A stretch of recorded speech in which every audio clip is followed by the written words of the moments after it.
नाचत में देखा साड़ी सर के कमरिया माथे से, हर केस्टा भी फीका पड़ जाता मेहरारू के नाचे से। बुढ़ऊ चाचा अंगुरी दबावस देखी के दांते से, हर केस्टा भी फीका पड़ जाता मेहरारू के नाचे से।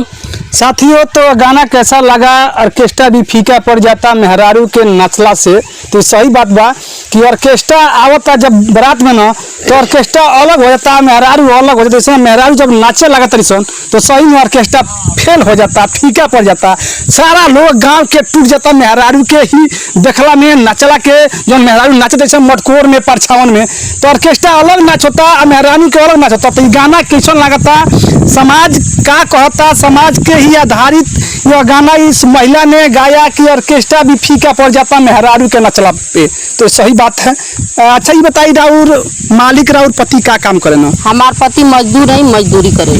अच्छा, राउर मजदूर मालिक हैं, मतलब कौन काम करे? मजदूरी में बहुत सारा काम, मिस्त्री के काम करे, राजमिस्त्री के। जी सर। घर जोड़िया करे नहीं? हाँ, घर जोड़े नहीं, मिस्त्री के काम करे। कितना जना बच्चा राउर बालू? एक लड़का एक लड़की। एक लड़का और एक लड़की। अच्छा, ये वीडियो और मालिक के लगे अगर जाई देखे तो कुछ कहना ना, सपोर्ट करे नहीं जी। कितना दिन से रुपया गाना गावे नहीं? हम गाना बहुत। नमस्कार, स्वागत है हमारे चैनल बैरागी लाइव न्यूज में। इस वक्त मैं मौजूद हूँ बिहार राज्य के गोपालगंज में, और गोपालगंज की रहने वाली एक महिला जो हमारे इस समय हमारे चैनल से जुड़ी हुई हैं। अक्सर साथियों, आप लोग सोशल मीडिया से जुड़े होंगे तो अक्सर आप लोग के मोबाइल पे रील्स देखने को मिलता होगा, क्योंकि आजकल लड़कियां और औरतें रील्स बना रही हैं। अक्सर आप लोग औरतें और लड़कियों को सपोर्ट करते हैं, शेयर करते हैं, लाइक करते हैं, कमेंट करते हैं। उसी तरह का एक महिला जो बिहार राज्य की गोपालगंज जिले की रहने वाली हैं, जो इस समय हमारे सोशल मीडिया प्लेटफार्म हमारे चैनल पे जुड़ी हुई हैं। इनसे खास बातचीत करेंगे, जो इनका एक गाना सोशल मीडिया पे काफ़ी तेज़ी से वायरल हो रहा है। तो आइए इनसे हम बात करने का प्रयास करेंगे।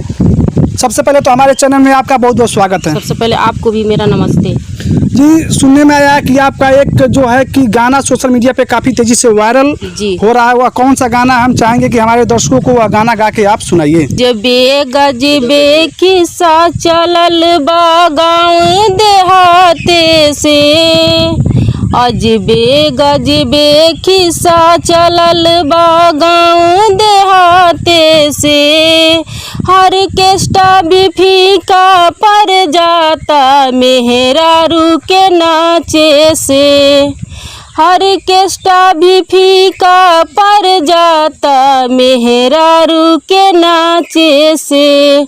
बुढ़ऊ चाचा अंगुरी दबावस देखी के दांते से, बुढ़ऊ चाचा अंगुरी दबावस देखी के दांते से, हर केस्टा भी फीका पड़ जाता मेहरारू के नाचे से, हर केस्टा भी फीका पड़ जाता मेहरारू के नाचे से। मित्रों, अभी आपने एक गाना सुना कि ऑर्केस्ट्रा भी फीका पड़ जाता मेहरारू के नचला से।